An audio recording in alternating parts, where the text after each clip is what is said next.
Hi, Miss Debbie here with two more stories for the autumn season, for the fall season, for the witching season. Did you notice my witch's hat? It's just a little one because I'm not a very important witch. But the stories I'm going to read today are Creepy Crayon. We'd read Creepy Carrots before. This is even creepier. Ooh, this is really spooky. And then we'll make it nice with Gustavo, the shy ghost, a milder, happier story. Okay, so let's start with Creepy Crayon by Aaron Reynolds, illustrated by Peter Brown, and published by Simon and Schuster Books for Young Children. Jasper Rabbit was struggling in school. He was flunking math. He was failing spelling. The only subject he was passing was art. Jasper needed serious help. That's when he found the crayon. Ooh, there it is lying on the gutter. It was purple, pointy, and perfect. And somehow it looked happy to see him. Now, don't you love to pick up a crayon that is new and pointy and perfect? And purple's a great color. I do. That night, Jasper knew he had to study for his spelling test, but Tales from the Carrot Patch was on television. By the time it was over, he was way too tired to study. The test was a disaster. Jasper couldn't remember how to spell a single word. That's when he noticed something strange. Ooh, the purple crayon is in his pencil case, and purple arrows pointing to it. Jasper picked up the crayon. Immediately, he spelled all the words correctly. He crossed out his old wrong words and spelled them correctly.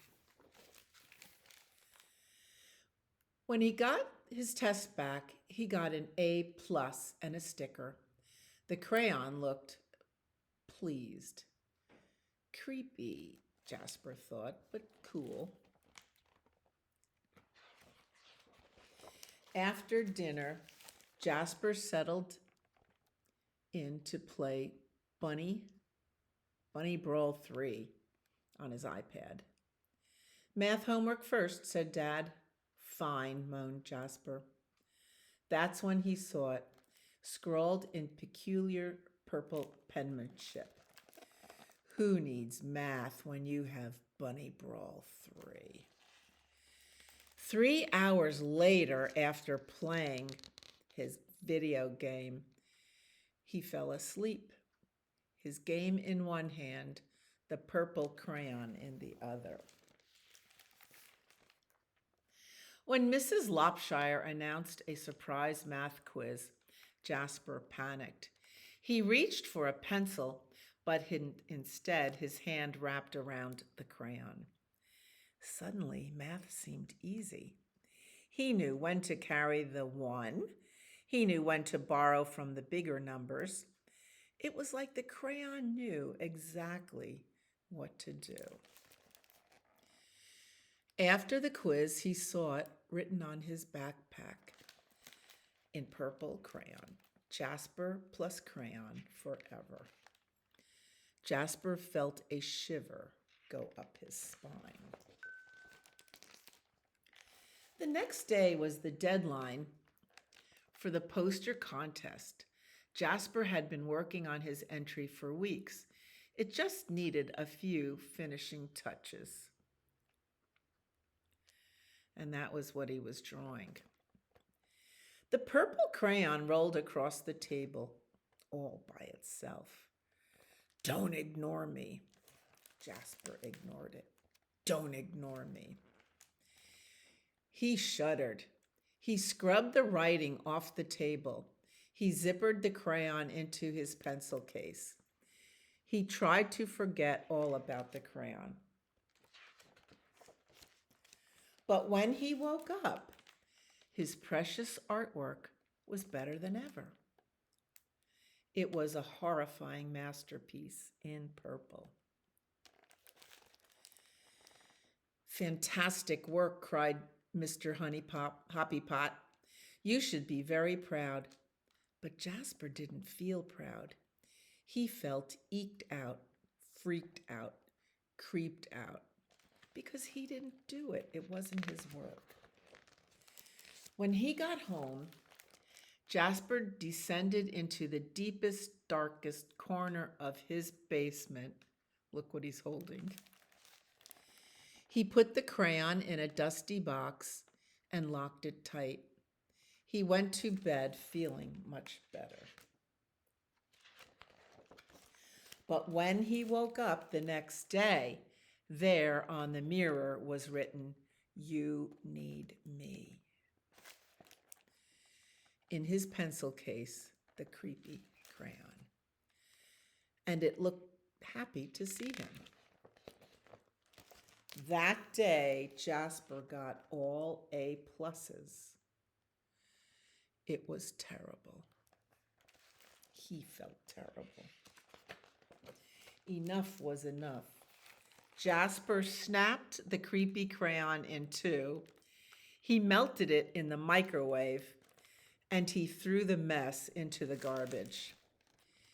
He drifted off to sleep that night, feeling relieved. But when he woke up, there on his wall, it was a mural of him graduating elementary school with straight A's, and worst of all, it was really well drawn in purple. And next to it, the creepy crayon. Purple, pointy, and perfect. Didn't even get worn down when it was writing. All day, no matter what Jasper did, the creepy crayon was there, looking oh so pleased. In his hand as he aced his vocabulary quiz. In his pocket as Mrs. Lopshire named Jasper most improved student. In the crowd as the school celebrated Jasper in a special assembly. Things were spinning out of control. Jasper couldn't take it anymore. When he got home, he ran straight to the toilet. And he threw the crayon in. It just floated there, spinning slowly. It did not look happy to see him. And then Jasper saw it scribbled inside the bowl. "Don't you dare." But Jasper dared. Flush. And there the creepy crayon went down the toilet. That evening, Tales from the Carrot Patch was on, but Jasper studied for his spelling bee. His eyes kept darting to his pencil case. No creepy crayon. He flung the toilet lid up. No creepy crayon. He got into bed, nervously watching his walls. No creepy crayon. During the test, Jasper spelled ocean wrong, but he spelled courage right. He got a C+. He headed back home from school that day, finally feeling free. Free from the creepy crayon. Far, far away was an old sewer pipe. Out and away floated the purple crayon. Slowly, silently, it drifted for days and weeks. One thing was clear. that creepy crayon would never cause trouble ever again as it floated into the ocean. Except that's when Elliot Pelican spotted the creepy crayon. It was purple, pointy, and perfect. And somehow it looked happy to see him. It floated all the way to Antarctica. Ooh, isn't that creepy? Ah. That is a creepy story. I never want to read it again. So maybe you like kind of spooky, creepy stories, but this one will make you feel so much better. Gustavo the Shy Ghost by Flavia Z. Drago. Isn't he cute? He's shy. Are you shy? This is published by Candlewick Press. Oh, my favorite children's publisher with the best books. Here is a picture of him on the title page. He wants to play tennis, but nobody to play with. Gustavo was a ghost. He enjoyed doing the normal things that paranormal beings do, passing through walls, making objects fly, and glowing in the dark. There's his dad. And there's his mom. His mom is a skeleton. His dad's a ghost. That's just adorable. But there was nothing in the world that he loved more than playing the violin. And he's playing in his room. And somebody's heard the music. Well, almost nothing. Gustavo was secretly in love with Alma, the prettiest monster in town, but he also had a problem. Now look at Alma. She's the prettiest monster in town, but she doesn't have a face. She's invisible. How can you be pretty when you're invisible? The only way you can tell she's there is she has shoes and stockings on and clothes long-sleeved. But look at, you can't see her hands or her face. You can see her glasses and her lipstick. That's adorable. You see, Gustavo was so shy that some things felt incredibly difficult for him. So when Alma was getting an ice cream, Gustavo was too shy to go up to her. He was too shy to order ice cream from the truck. I know what that feels like, because when I was a little girl, I was too shy to do things like that myself. Here everyone's getting ice cream. And the worst part of it, oh, the truck pulled away because he was too shy to go get one. The worst part of it was making friends was terrifying. Gustavo had never dared to speak to any of the other little monsters. He tried getting close to them. Here he is hiding inside a bunch of balloons. He tried getting close in many ways. Here he became a lampshade. And in different ways, he became a surfboard and a soccer ball. But even when he was right in front of them, here he is as a sheet hanging on the line or a bubble coming out of a pot. They just couldn't see him. Here he is as what do you call it? A board for the painting. What do you call those things? A canvas. Here he is, a canvas. Okay. But they just couldn't see him. Gustavo longed to be part of something. More than anything, he wanted to make a friend. I have to be brave. I have to let others see me, he thought. Look, how can you play by yourself on a seesaw? So he decided to send a letter, a very special one.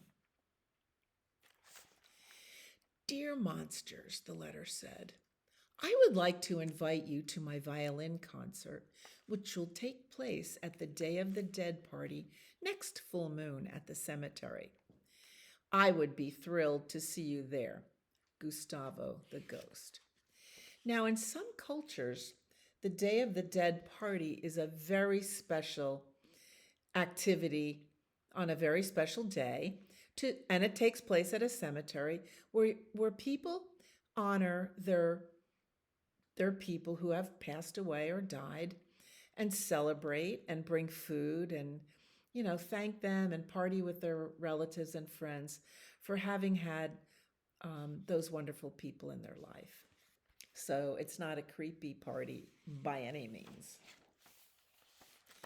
As the days went by, Gustavo couldn't help thinking, what if no one shows up? What if they don't like my music? What if they don't like me? Except tonight was the night, and this time he couldn't hide. Here are his parents all ready with the camera to take photograph. And here he is, dressed in his tux and with his violin. But not a soul had come. And here he is under the full moon and the beautiful decorations for the Day of the Dead at the cemetery. How sad he was. So all alone, Gustavo did what he loved most. And the music made him happy. Look at that. He's smiling. Do you do something that makes you happy? And he was so happy, he glowed. And look at his cheeks are nice and pink.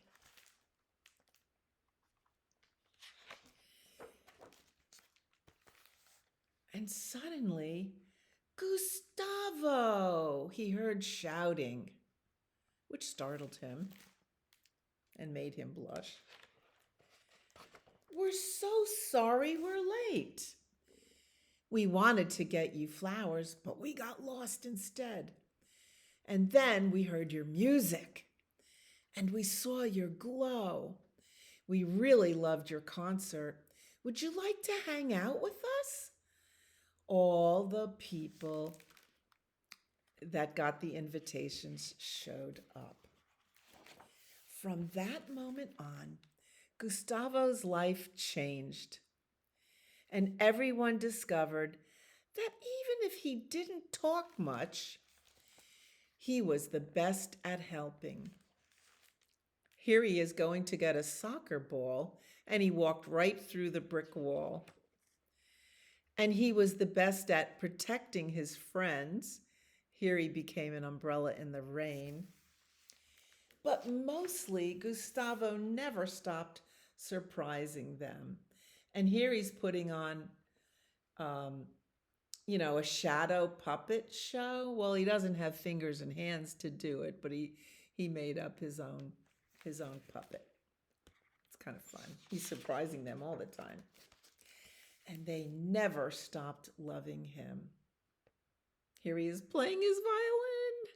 Oh, and someone's playing a guitar and a ukulele. People are dancing. Oh, someone's playing a harp. And someone's playing, what is that? A drum that you sit on. I think it's called a cajon. Anyway, that's fun. Gustavo, the Shy Ghost. Love this book. Come and check it out so you can look at those pictures for yourself. And wouldn't it be fun to draw some colorful pictures like that? Kind of looks like chalk drawing. But thank you for coming to my kind of spooky Halloween stories. And I will see you soon with more.